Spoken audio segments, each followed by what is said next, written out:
All right, welcome. It's so good to have each and every one of you here for this lovely conversation together. I've been hosting book panels of recent books published by our faculty to celebrate their wonderful work and their scholarship and to bring visibility as well as conversation around the work that's coming out of the School of Theology.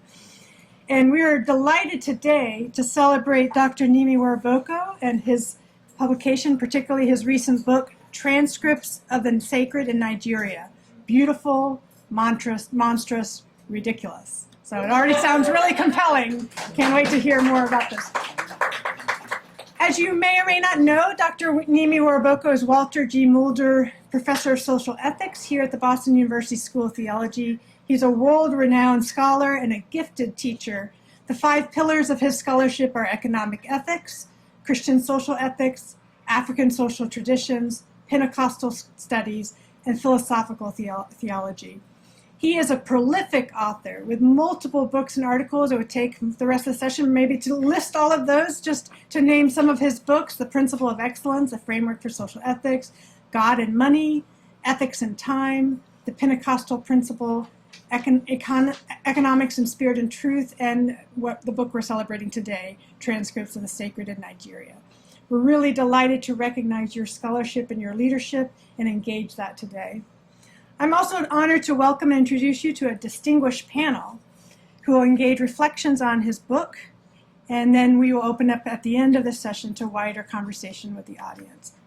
So our first panelist is Dr. Stephen Sandage. He's Albert and Jessie Danielsen Professor of Psychology of Religion and Theology at Boston University School of Theology.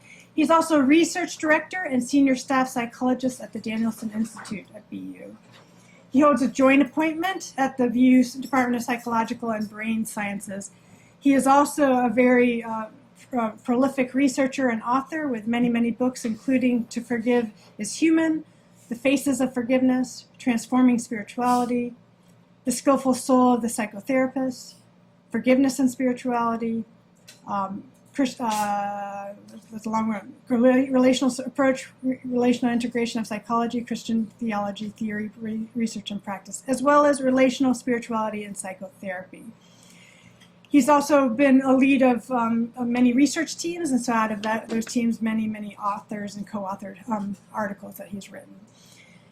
He does research in areas of positive psychology, psychology of religion, intercultural competence and social justice, psychotherapy, process and outcome, psychopathology, and clinical training. And his research has been funded by many endowments such as the Lilly, Fetzer Institute, and John Templeton Foundation. Our second panelist is Dr. Nelly Wamaitha. She is Assistant Professor of Theology and International Studies at Boston College. Her areas of research and interest are ethics, human rights, economic justice and international development, law and society, post-colonial theology, and critical theory. Prior to her academic career, Nelly worked as a lawyer in Nairobi, Kenya, and in London. Her current project is a telling of a decolonial history of the law in Kenya. It's focused on the role of the law and the Constitution played in creating inequalities in economic and political power between Kenya and its colonizers.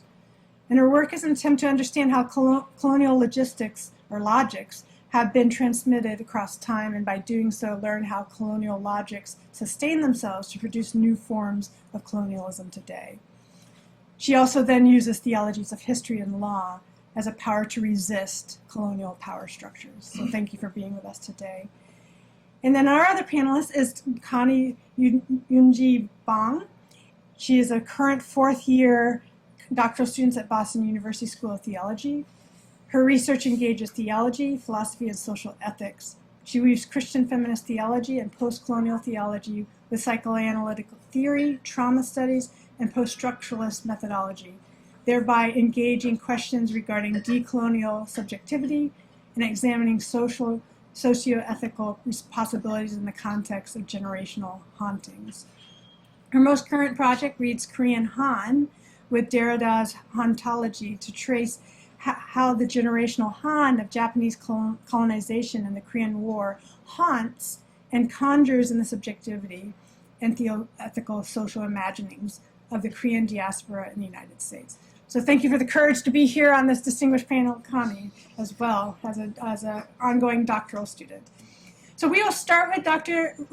Wariboko providing an introduction to the book. Then we will open it up to the reflections of the panelists. Then there will be a brief response from Dr. Wariboko, and then we'll open up to further conversation. So please join me in inviting Dr. Wariboko.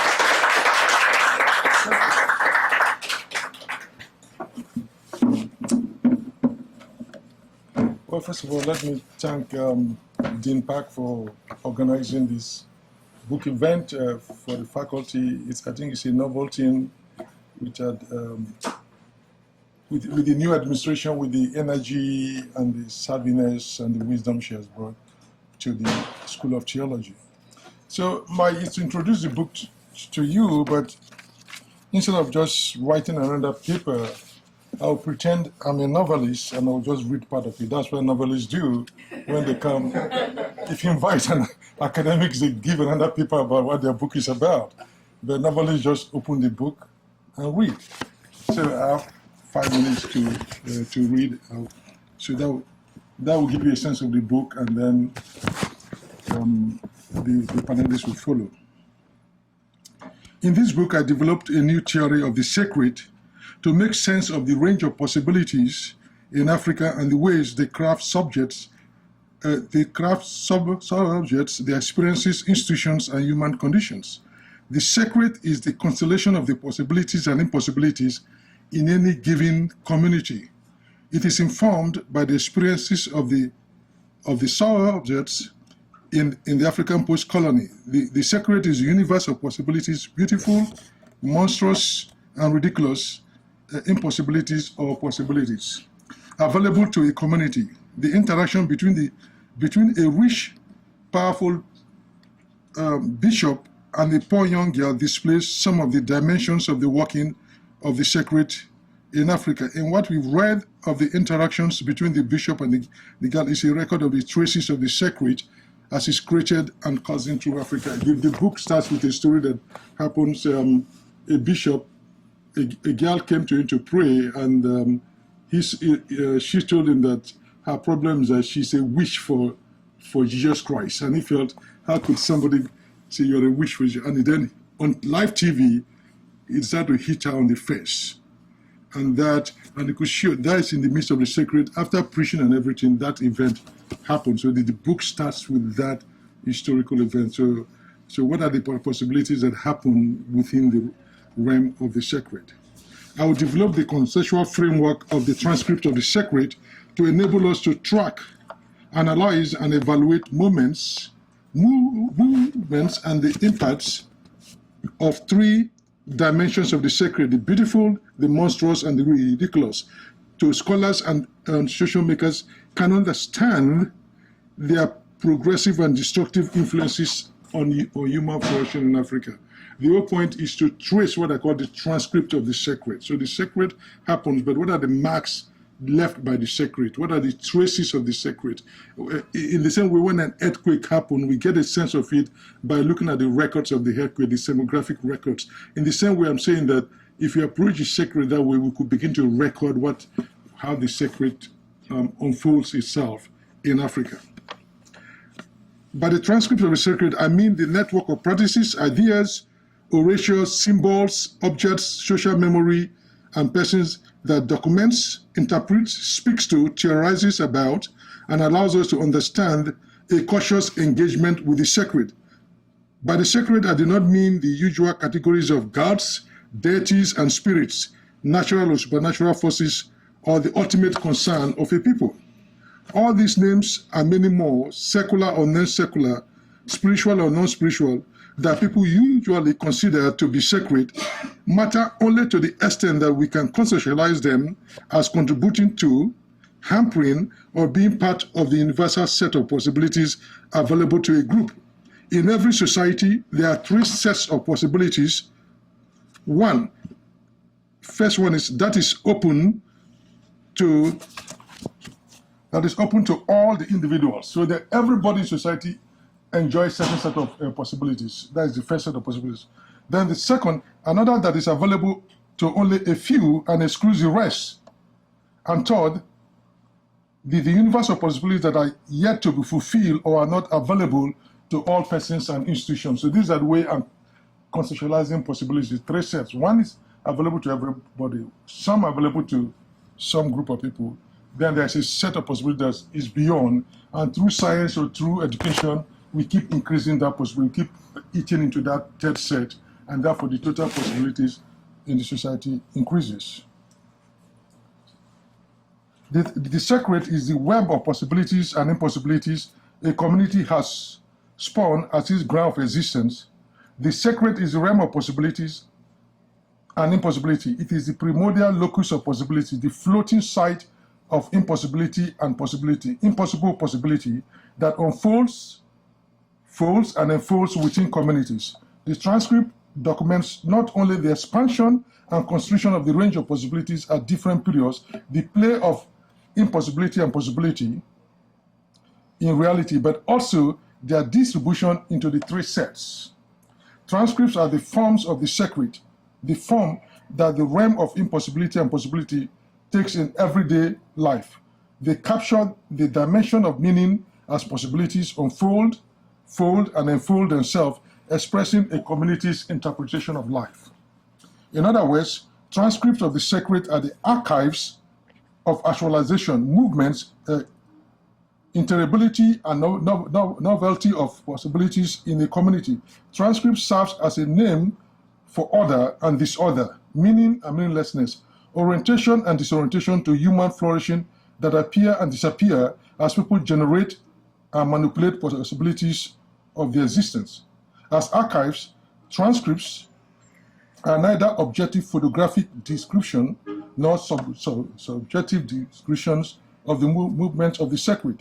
They are symbols that enable us to interpret a community and its culture, and they refer to the scientific and artistic, the economic, political, and ethical forms in which they express their interpretation of existence. While it is customary to think of archives as past cultural knowledges, achievements, and histories, in this work I expand the meaning to include ongoing contemporary experiences of the sacred. I assess the archives or transcripts of the sacred through philosophical analysis, socio-ethical interpretation, and tools of cultural criticism as applied to a community's creative self-interpretation at a particular historical junction. Finally, I talk about the methods I use in the book. In this study of the sacred, I deploy the methods of the religious studies and cultural studies to interrogate the sacred after the reflect and offer reflections on religious beliefs and practices, and engage in post-colonial criticism and philosophical evaluation of the human conditions in Africa. The panoply of methods enable me to interpret the hydra dimensions of the sacred and to generate profound insights that have synthesized to help readers grasp the nature and logic of the transcripts of the sacred. Thank you.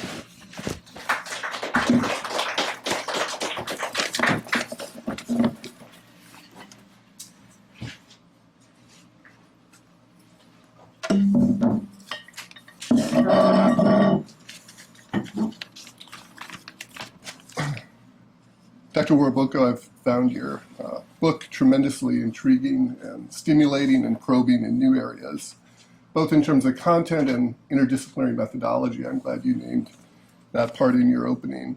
And I'm honored to be able to offer some reflections and invite some ideas about this work. As a psychologist of religion and a couple and family therapist, I might be a somewhat surprising choice as a respondent to this set of disciplines, but I thought about it a bit and I think I figured it out. Psychotherapy is the only topic Dr. Wariboko hasn't published on yet. So I bet he's using this for a book that's going to come out very soon on a whole new area. So I'll be excited to see that. There are hallmarks of intellectual humility in the work. That's a topic that we've been giving some thought to in our research lab recently. The ability to see the strengths and the limitations of a variety of disciplines and to be open to inputs from a variety of disciplines is really a hallmark of Dr. Wariboko's broader work as well as this particular work. So in my brief remarks, I want to start by noting your original approach to understanding the sacred, which is a different definition than we typically use in psychology. Certainly in the relational spirituality model that my colleagues and I have developed, it's a different definition of the sacred. We've been more influenced by Iliade and a tradition of defining the sacred, especially in psychotherapy terms, but also in spiritual formation terms, as whatever a person considers ultimate or most important to them. And so in reading this work, Dr. Wariboko, I was struck by the sacred as possibilities. It's stretched me already to think about a more processive view of what the sacred is, a more kind of synthetic, interdisciplinary view, and to realize that some of my own thinking had been rather static to this point. I don't know to the extent to which you think this approach might inform the fields of psychology and psychotherapy, but it's also got me thinking about the concept of transcripts of the sacred. That's a major idea in the book. And you use economic development, among other areas, as places we can find transcripts of the sacred. And so we've been doing research on spirituality and psychotherapy, but it's got me thinking about transcripts of the sacred in mental health psychotherapy contexts. As an empirical social scientist, I'm also already jumping to think about possible psychological studies related to these ideas, which could be a risk of overextending some of your work, or perhaps even appropriation, but it would be interesting to hear your comments on the potential transportability of certain of these ideas into other research contexts. For example, interactions between the monstrous and ridiculous form a really intriguing set of ideas from the book, one that would be, I think, worthy of further discussion and consideration. What actually is involved in the ridiculous helping to work against the monstrous, I think is really intriguing. Your work also illustrates some of the goals of what's been called third wave positive psychology in my fields, with your dialectical sensibility, your attention to both the beautiful or good and the monstrous or evil, your emic orientation towards particular sociocultural contexts. There's a significant trend in mental health circles towards what's called dual factor approaches that attempt to consider both flourishing or well-being as well as suffering in equal depth. The field of psychology in the West is rather divided between looking at the good, the beautiful, flourishing, or actually trying to really move deeply into understanding suffering, pathology. And your work has a sensibility that takes both of those dimensions quite seriously. Even though you're not focused on mental health per se, it's a sensibility that fits with some of these important trends. Whereas some of the field of positive psychology focuses on flourishing without really facing the depths of suffering. And some other traditions like psychoanalysis tend to move quite deeply into the monstrous, into suffering, but has anxiety about facing the good or flourishing. You're willing to approach both, which I think is quite commendable and offers a more holistic sensibility about social science. I also became curious to explore the connections and differences between the sacred and hope in your theory. I reread your comments on this, but would love to hear more about this orientation towards hope that certainly reminded me of notions of critical hope and complex hope in people like Freire and Cornel West, who find a way to hold hope in tension with very realistic awareness of systemic oppression. And so it seems like you might have a related view that might crystallize around ridiculous hope or something like that. I'd be intrigued to get your thoughts. I also resonate with the ways you probe the existential orientation of Pentecostalism, which I hadn't really seen before, both respecting the creative response to existential anxiety while also critically inviting questions about the long-term viability for constructing flourishing for all. This is, again, a very systemic stance, It actually prompted me to think a bit differently about a clinical case this past week of a client, I'll just broadly say, from immigrant family who was embracing a form of spirituality broadly that I was having trouble taking as seriously as I think I can now, reading your work about possibilities and that sort of respectful stance towards possibilities that might seem from a distance shallow or fraught for problems, but I appreciated your respectful stance. Finally, your conception of the ridiculous is deeply intriguing in terms of systemic approaches to psychotherapeutic change, which can involve elements of disruption, surprise, new patterns of circulation of inputs, borrowing some of your language, that come from sources partly outside a system, but also make strategic connections to elements that make some sense within the system. Differentiation is one of the terms that's used for this kind of change, and the behaviors involved can seem ridiculous or absurd at first, while proving to be transformative to a system. So again, applying this to psychotherapy may or may not be in the purview of your plans, Dr. Wariboko, but I would love to hear more about the psychological and relational aspects of what you mean by the ridiculous within change processes and the implications for how leaders, various kinds of change agents, can employ the ridiculous in transforming ways. But in conclusion, thank you for this creative, probing work that I think conveys deep respect and moral and spiritual longing for Nigeria and for ultimately the flourishing of all. Thank you.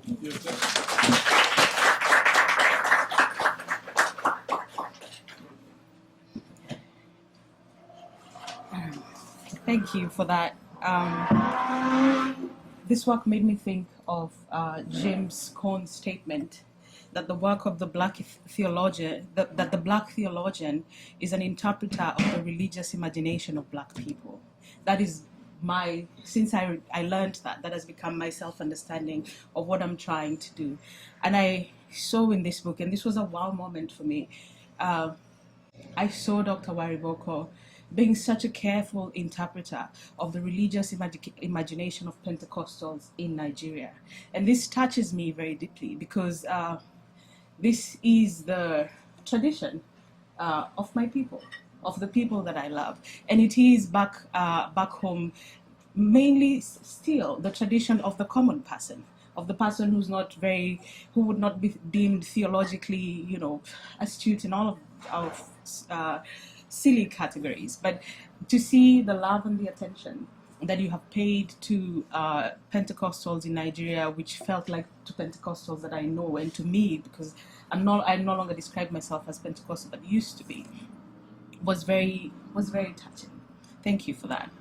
I think that one of the big achievements one more thing, I remember when I was struggling through my dissertation process, and my dissertation advisor, who is Ted Smith, who will be here, I've seen on November 2nd, he told me I was writing a very particular story about Kenya, and I was struggling about whether people are going to see that this matters, not just for Kenya, but for the globe.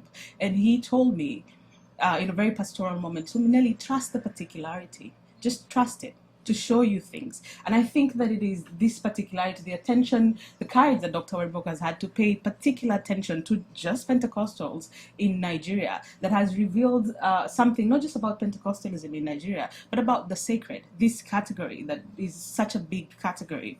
And I think that one of the big achievements of this book is that it presents a powerful redescription of the sacred, one that addresses so many of the problems that belabor talk of religion, God, and the sacred, not least of which is the artificial binary between the sacred and the profane, or perhaps even more aptly, the artificial binary between the sacred and the mundane.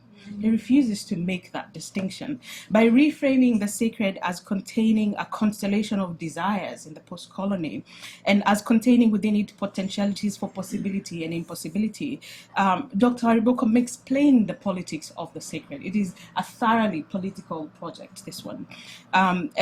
This this more expansive and category defining sacred is yet another testament to the poverty of Western colonial frames, including that of religion, and is in fact an indictment of them. His reframing strongly remakes the claim that colonial categories have never been able to and cannot contain African forms of life. His careful attention demonstrates how even in the colonial situation, African forms of life have always exceeded colonial categories. I find the ideas of the beautiful, the monstrous, and the ridiculous really interesting. For, as you put it, the beauty of the sacred conduces to human flourishing. The monstrous in the sacred is discernible when possibilities being generated in a community destroy its world, causing terror, violence, and domination. And the ridiculous works to arrest the growth. And I hear Walter Benjamin here, I don't know whether, to arrest the growth and development of monstrous possibility and redirect its energy to the beautiful.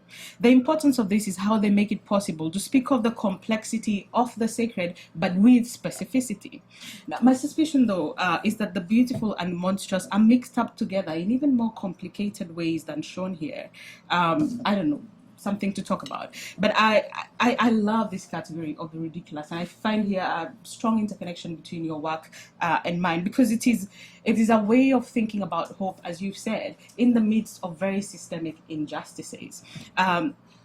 It is clear that the ridiculous has the capacity to unclench the hold that you said that the monstrous makes on the present by erasing the past and the future and making redemption unimaginable. It arrests what's going on, and then we're forced to maybe imagine something new. It could be, life-giving or not, but it makes that moment possible.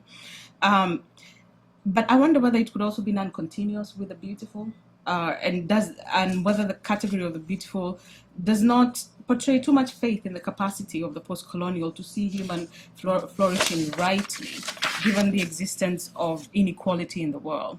But the power of the ridiculous, as Dr. Wariboko points out, lies in its disruption of that which is, which I feel is so needed.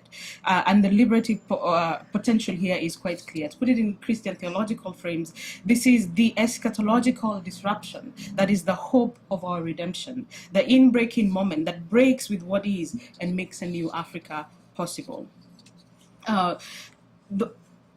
What I wondered about as I read this is I wondered about colonialism. You want to think of Nigeria as the post-colony as a post-colony, but I wondered about the continued because the sacred in Nigeria is playing out in a Nigeria that is still colonized politically, economically, socially, and culturally, and you know this. And I wonder how. And I wonder whether, if this is not foregrounded, the continued colonization, this may facilitate the beautiful, the monstrous, and the ridiculous may be narrated again as yet another African cultural idiosyncrasy. And in particular, whether it risks enabling the narration of the monstrous. So thinking with a bishop who slaps the woman, the narratives that usually come through are that this is a problem of African maleness, or a problem of African leadership, so it becomes a cultural thing, and it becomes a cultural idiosyncrasy, which is the same thing that happens with political governance, where the core of African political problems and the core of African violence is narrated as resulting from a lack of leadership or corrupt leadership. So again, it's made into a cultural problem, and the politics of power and economics that make Africa so vulnerable to violence, and also that make governance almost impossible. One of my strong beliefs is that colonialism left us with basically ungovernable social and political structures. That sort of gets hidden. And also I was wondering about, how the economic modes imposed by the West and now on the East on Africa compel the poverty and inequalities that give these forms of neoliberal understandings of the sacred strength and power, which is how it's possible that your neighbor is rich one day but is poor one day but is rich the next day. These economic realities and political realities have been created and are sustained to a degree by an economic and political system that is imperial and neoliberal, and that has made even the sacred neoliberal. or forced the sacred to be the place where people are sort of innovating against a neoliberal world. And I wonder how working explicitly and self-consciously with the realities of a still colonized Nigeria would have impacted the project even more. But this is another point in the book that made me, in fact, this part made me want to clap and holler. I was so excited to see it. And this is a section where Dr. Wariboko calls for a redescription of political theology. And this also, all this is stemming from the wonderful and loving attention that you give to Pentecostals in Nigeria. It's not just the sacred that you redescribe. I mean, you redescribe the sacred, and then once you redescribe the sacred, we have to redescribe what political theology therefore is. And commenting on Luke Bretherton's Christ and the Common Life, Political Theology and the Case of Democracy, Dr. Wariboko writes, I'm just going to read for you this bit of it because it's really lovely. It says, the great solution that Bretherton's scintillating book suggests for Nigeria amid the triumvirate of governance as trauma, the post-colonial incredible, and the Pentecostal incredible is the combination of the virtues of tolerance and the efficient administration and coordination of interests, all as undergirded by a Christian commitment to democracy. Alas, something does not quite fit. Democracy is not big enough. There just is not enough material in it. In the Western capital parliamentary size 5 democratic dress to fit the Nigerian body of size 20. It just doesn't fit. It is only emancipatory politics that can provide ample material to sew a dress that will cover the nakedness of the current extensive necropolitical democratic flesh of Nigeria. Alas, Bretherton's book evades discussing emancipation, political struggle, the armed revolutionary struggle to overturn a ruling oppressive class. In place of this rather tame theology, although I thought later it looks tame, but it's not tame. It's I think it continues a very imperial understanding of democracy. It's a continuation of the frame where the West theorizes for us and then comes and tells us this is democracy, apply it. And Africa is not allowed to radically question what democracy is, what it might look like, and whether that's even the frame, whether that's already an emaciated one for the context.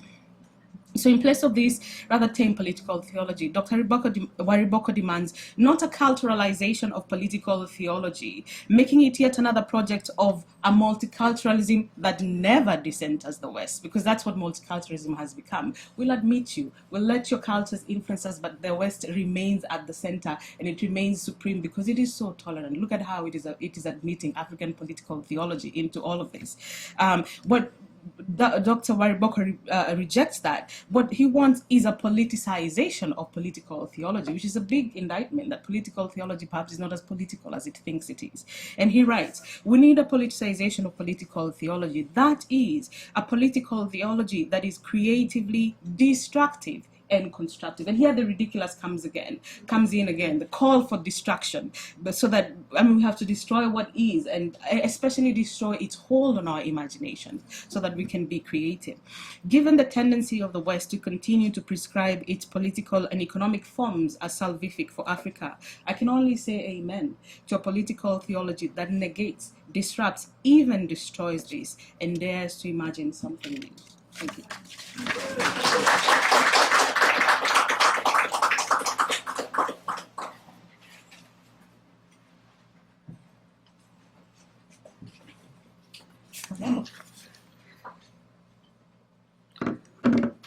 Well, this is a real big honor for me because Dr. Wariboko is my advisor. And I just want to say, I have read so many of your books and they've been so formative for me since my master's, through my doctoral studies, through my exams. And this book is just as formative, and I really appreciate you writing it. So I'm just going to read what I prepared. So, in his most recent work, Transcripts of the Sacred in Nigeria, Dr. Nimi Wariboko collages for us a portrait of the sacred in its beautiful, monstrous, and ridiculous possibilities by carefully examining sociological, religious, and historical exemplary fragments as transcripts of Nigeria's sacred. Dr. Wariboko reads these transcripts as the sacred's autobiography. He pieces together an archive of the folding, unfolding, infolding, and enfolding of impossible possibilities that code and energize the lived embodied actualization of Nigerian personhood in the contexture of the post-colonial. Here, the sacred, as you mentioned earlier, is not the big person in the sky, a deity, some supernatural force, or even a Tilkean ultimate concern. Instead, Dr. Wariboko engages Richard Fein and Catherine Keller's work on the paradox of the impossible possible to define the sacred as a reservoir of unfulfilled possibilities that always points beyond itself to the full range of possible options available to a given social body. Dr. Wariboko further explains in page 22 that the sacred is like DNA, a network of coded information, a set of possibilities whose capabilities to make visible the actual presence depend on both biology and environment. Just as bodies make present and visible the invisible but DNA codes, transcripts make present and visible the invisible sacred, the pure potentiality. Wariboko notes that the sacred opens possibilities are ambiguous. He explores that ambiguity in the three categories of beautiful, monstrous, and ridiculous. The sacred is beautiful when a society can have new options, new possibilities, in seeking the horizon of human flourishing for their social body. This something new creates and sustains how particular social bodies live towards human good, human flourishing, eudaimonia, enrichment of life, however you want to call that drive towards life. In the text, these fragments of the transcript of the beautiful are also accompanied by the ecstatic, I think. It's an embodied affect of fantasizing, remembering, generating, and basking in the afterglow of actualizing beautiful possibilities. At other times, the book is downright heartbreaking. I see this in the revealing of monstrous possibilities, the drive towards death-dealing, violence, suicidal possibilities that textures bodies living in the post-colony. Still, yet, there's the horizon of the ridiculous, the miraculous possibility, the madness, and the incredible that disrupts the monstrous, making the once impossibly beautiful possible once more. What really strikes me is the risk that is involved in the ambiguity of the sacred as the opening of possibilities for persons and their communities. The categories of possibilities that make beauty, monstrous, and the ridiculous seem to me razor thin, and often seem to come through in the book in very mixed and overlapping ways, slipping into each other at any moment. The signs shift to and fro, oscillating and affirming both human flourishing and death-dealing. We can see this mixture, this tension, this slippage, I think, of the beautiful and the monstrous. Particularly, I want to focus on in chapter 5, where you talk about the transcript of theology of chosenness. Here in chapter 5, Dr. Wariboko names how Nigerian Pentecostals believe they have been called by God to bear the burden of blackness in a world where blacks are the part of no part, and to redefine blackness in the 21st century, namely to uplift, which also includes evangelizing, the African continent, but also to trigger an economic and technological takeoff. This is page 149, if anyone wants to go to that quote. Under the contextual burden of race and citizenship that Nigerian Pentecostals bear, Dr. Wariboko further states that the desperate desire to escape the suffocating, hope-dashing, and death-dealing environment of the post-colony has driven Pentecostals to consider their lives as mere possibilities they can mold as they will. Page 122. It is this in spite of grit of Nigerian Pentecostalism that is most emphatically affirmed, I think, throughout the book. As Dr. Wariboko shares, it is the spirit of it doesn't make sense, but it makes spirit. The beautiful possibility is the anointing of blackness, the declaration of one's worth despite the weight of racism and powerlessness in the post-colony. Such spirit knocks at the limiting delineations of possibilities as available to such people. The theology of if God exists, then everything is permitted, permits the Pentecostal Nigerian to walk into identity of messianic proportions. This theology of chosenness not only affirms the worthiness of Nigerian Pentecostals, but also techniques that human bodies and collectives into what we call biopolitical projects of techniquing Nigeria's political body into its own flourishing and the flourishing of Africa as a whole. However, Dr. Wariboko also notes that right at the heel of its beautiful possibilities, the monstrous follows. The theology of chosenness conditions the possibility of also exclusion-based belonging, violence, abuse of power, and often gendered violence against women to secure the stability of that anointed identity. The monstrous possibilities that open with the theology of chosenness are certainly not new, and it is what makes the sacred to me necessary, surprising, and also terrifying, considering that a future actualizing only the monstrous is actually a real possibility. What if there is only labor pains and no birth of the ridiculous or the beautiful? What if the beautiful is actually impossible? Dr. Sandage, I might be tapping into the existential dread of psychoanalytical theory here, but just like, oh yeah, that's where that is. Yet the move that Dr. Wariboko makes is not to exercise, like conjure away, exorcise the theology of chosenness despite the risk of death-dealing possibilities. In the same spirit of, it doesn't make sense, but it makes spirit, page 106, Dr. Wariboko sees the ridiculous liberative transcripts as the emerging strategies of the weak, ridiculous possibilities to recalibrate the theology of chosenness, transforming it from exclusionary chosenness to something akin to the Calibari's community heroes. Wariboko offers the transcripts of people questioning whether to pay or not pay tithes, and to those who are holding pastors accountable for sexual abuse, changing what has been stabilized as a core principle like tithing for Pentecostals, and also that tie into their Pentecostal destiny. Dr. Wariboko notes that there is an emerging Nigerian consciousness that challenges Nigerian pastors, the pointed ones of this theology of chosenness, and the particular monstrous actualizations that come from that theology of chosenness. I think, perhaps, and I think this is also in the book, perhaps these folks have also internalized a theology of chosenness, and the call to discipline the social body through weapons of the weak to move toward social justice is subversively internalized. These ridiculous possibilities stir in Dr. Wariboko to dare ask the question. I think this is the heart of you can tell me if it's wrong, but I was like, oh, this is the question he wants to ask. Can this new political and reformative impulse galvanize the disruption promise bundle of development by losing the grip of rabid spirituality that constitutes such a drag on African economic development? This is page 181. Wariboko defines Caligari's community heroes as someone who has realized his or her particular sacred aim with little distortion to little distortion. These folks have, in some ways, they're able to lure their community into that kind of actualization.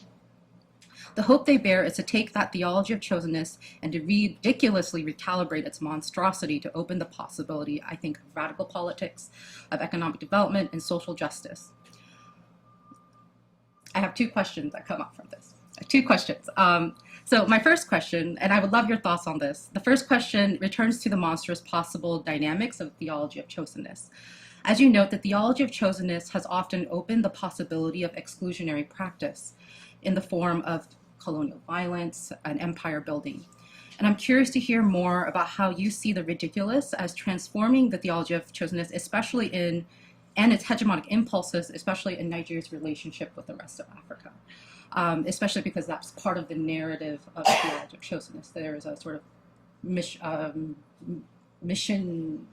I want to say mission, it's like a messianic vocation. That's the messianic impulse. And my second question, and this might be because I work with like haunting stuff and I'm in the haunting literature. My second question is about mourning. In contrast, the contrast between the monstrous and the ridiculous in the anti-fragile grip of it doesn't make sense, but it makes spirit, I sense, or maybe I'm feeling the work of grieving or mourning in play. And so I'm just curious to hear your thoughts on the work of mourning that is in the gap of the beautiful and the monstrous and the ridiculous. But anyways, those are my two questions. Thank you very much.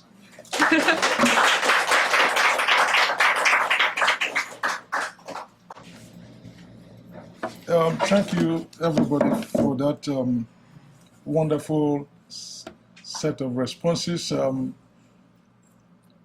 Each one of you have taken the work beyond my imagination. You brought in interpretations that I did not intend. So I now really believe, as the postmodern philosopher says, the author is dead. Yeah,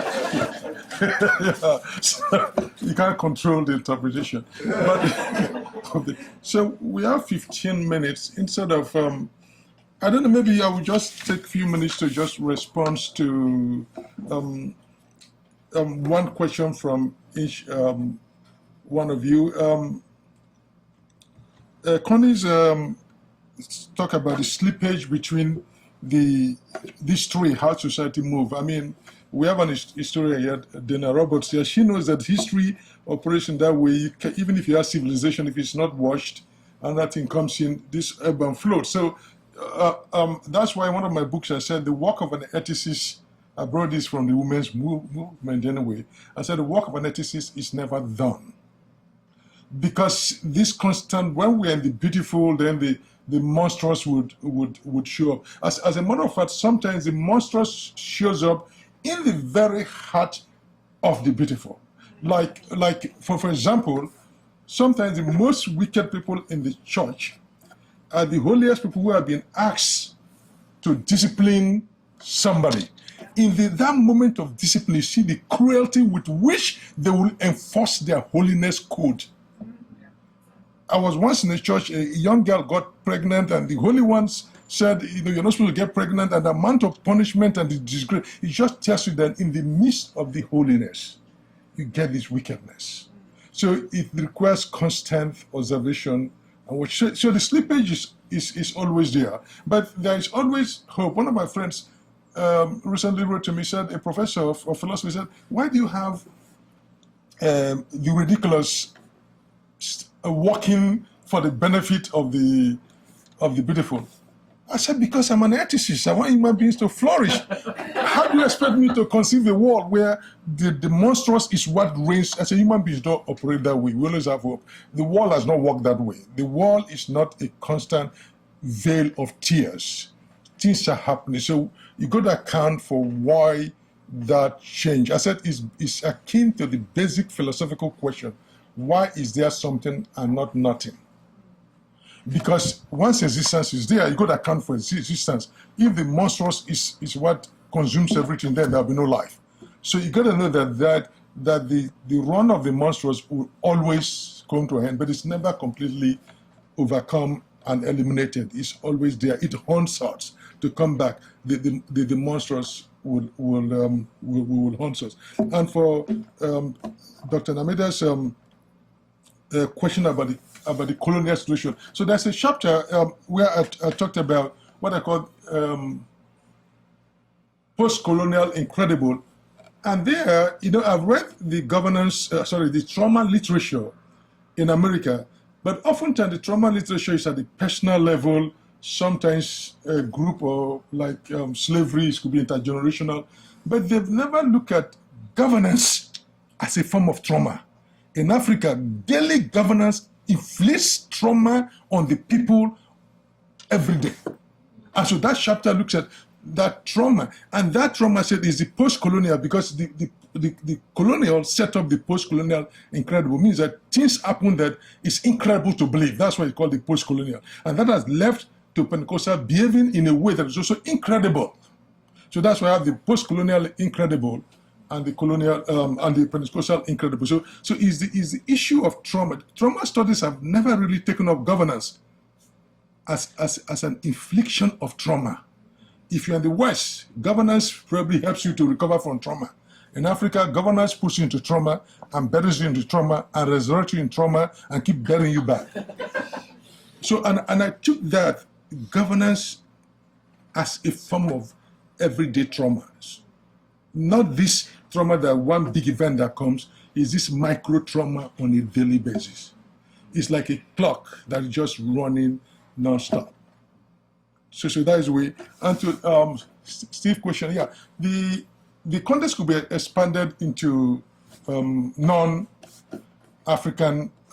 situation, because the core of the theory is actually non-geographical, right? But I decided to back it up by getting historical, sociological examples from Africa, so that I'm not just abstract, analytical philosopher just writing, but I like to work with history. I mean, that's one of the things. Peter Parrish was one of those that first introduced history into social ethics. He went to the archives.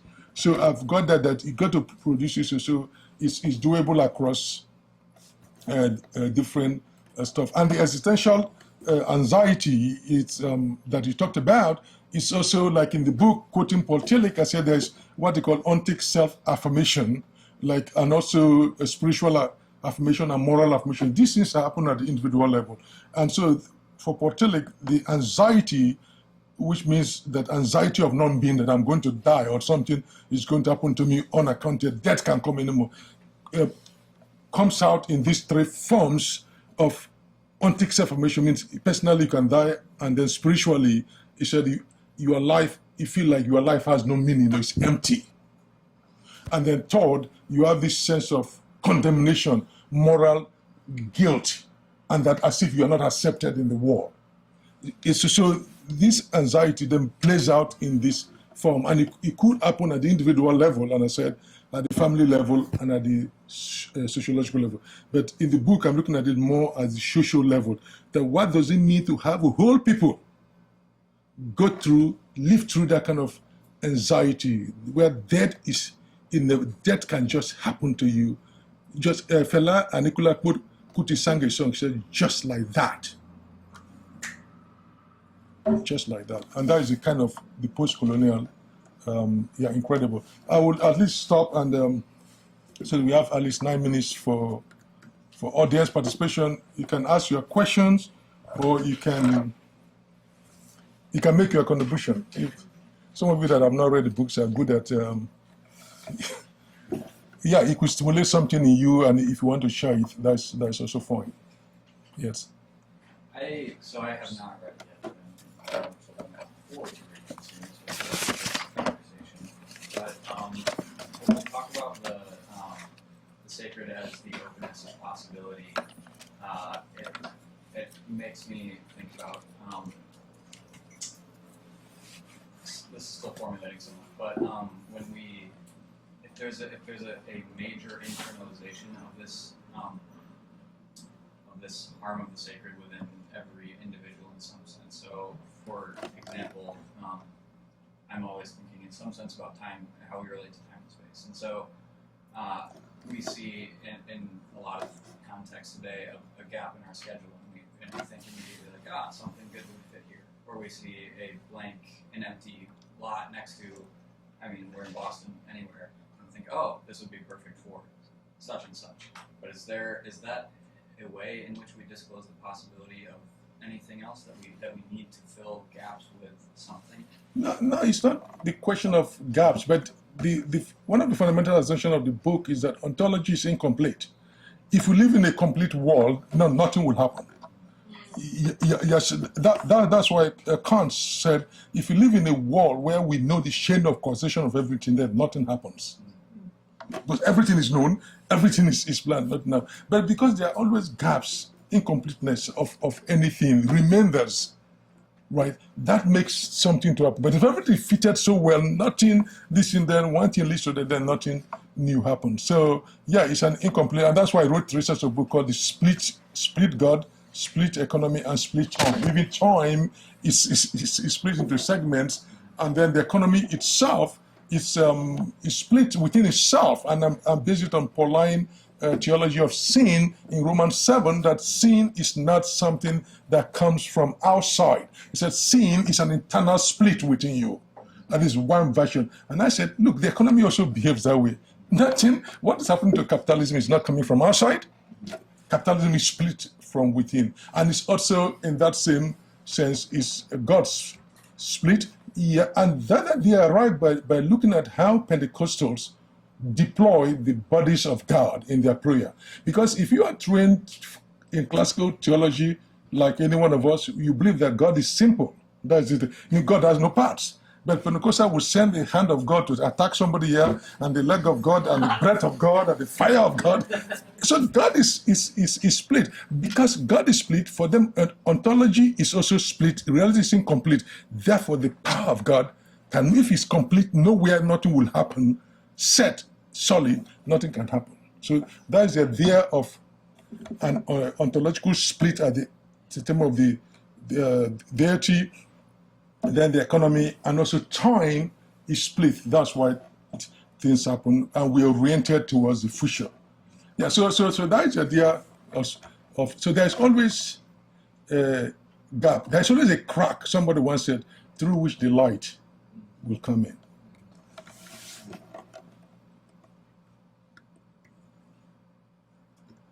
And yes.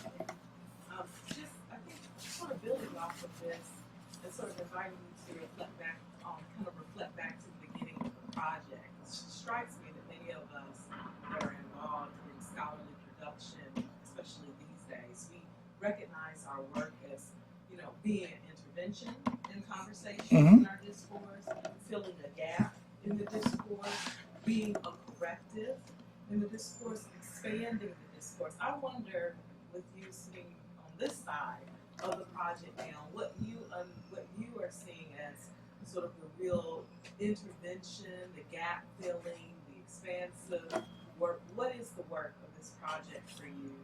Maybe initially when you started and where you are now in terms of how it serves the discourse of your field. Yeah, since I work across several disciplines, but let me focus on my area of African studies that I do when it comes to Africa. So part of what has informed me in my doctoral studies at Princeton, I learned with Peter Parrish Aristotle Nicomachean Ethics. Right? Could you imagine for one semester, all you are doing is reading Nicomachean Ethics and Aristotle Politics line by line. No other book. Line by line, here a little, there a little, and you finish the book. But the starting point for that book, Nicomachean Ethics, was very important. Aristotle said, if you're a philosopher, a scholar, one thing you must do is to go to the people, understand what they're saying, and then try to figure out with your training how you can elevate the thought to a rigorous level that people will understand and take them seriously. I mean, this is Aristotle. That's where he started Nicomachean Ethics. And that is also embedded in the way Plato invoking Socrates does his work. Why? He will ask the question from an ordinary person, right? And then through that Socratic dialogue, you get it all. So part of my stuff that I've written, about 6 books at least in African studies, is to show that if we take these people seriously, they have ideas and concepts that will be of benefit to the world. Instead of disparaging them, pay attention to the people. One thing I believe, if you can't love the people, you can't study them. You'll be disappointed. But if you love them, you say, okay, what is it that they have here? Let me investigate it. Maybe through carefulness, through the training opportunity that I have gotten, I could elevate it to a rigorous level of intellectual debate. All this I've written, they are not the last words, but it shows you that those people have thoughts. They are thinking, not what Hegel said. They didn't think also, not what anybody said. These things are there. They are rigorous thought. And so in the 5 books I've done, it's always, that is behind my mind. What is it that is on the ground here that we can learn from and then bring it as a blessing to the whole world? That is where intellectual exchange is supposed to be, that every part of the world is contributing ideas and this thing. So I don't have any problem, as when I'm writing about African studies, to borrow from every source. I've quoted Japanese, Asian, European, I go to anywhere that I could get the knowledge and the tools that will enable me make sense of what people are saying. And the same way, when I do my economic ethics, I go down to what is the people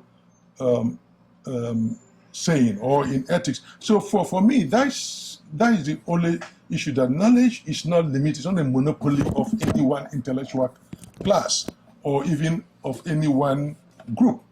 But if we have the tools that have been blessed by our education and by what God has given to us, we can investigate, interrogate, and elevate that which is there. They're looking at us every day. That's why in one of my books, I have a chapter what I call micro theology, which is small MI, that pay attention. Sometimes my writing, I pay attention to the way people greet. I pay attention to when you talk to an African, when you see an African woman in the church, right? Or on the marketplace, and suddenly she does like this. And scholars have no idea what she's doing. In the midst of the Christian church, for instance, not even the market, they are praying, and she does like this. And people think it has no meaning. It has huge, you can give it a thick discretion, because she's been conditioned for years, generations, by African traditional religion, which means that what do you do when you go to the priest to cleanse you? He takes an egg, rolls it from the top of your head to the bottom, and then smash it on the wall to say, all your problems have been collected into the eggs and smashed away. Now, she probably have never been to an African priest, but she's seen her mother do it, her father do it. She goes to the church, and they're praying in the church. And she said, to Fiakwa. You see, she's exhibiting something. And you can begin to use that as a basis of not only contextualization of Christianity in terms of the dresses and the preaching, but in terms of the body gestures. I pay attention to the way the gestures of people, it has, since I was a child, it has been the way they smile, the way, if you go to India, the way they shake their head is different from the way Americans shake their head. If I see an American in an international airport, I will know from afar it's an American, because people have certain body gestures, if you begin to pay attention. So for me, I'm always going from the micro, the smallest, and says, what can we know about the macro that concerns all human beings? Yep. Well, our time is up. Let's stick around for conversation and snacks. Yeah, snacks, okay. Yeah, thank you.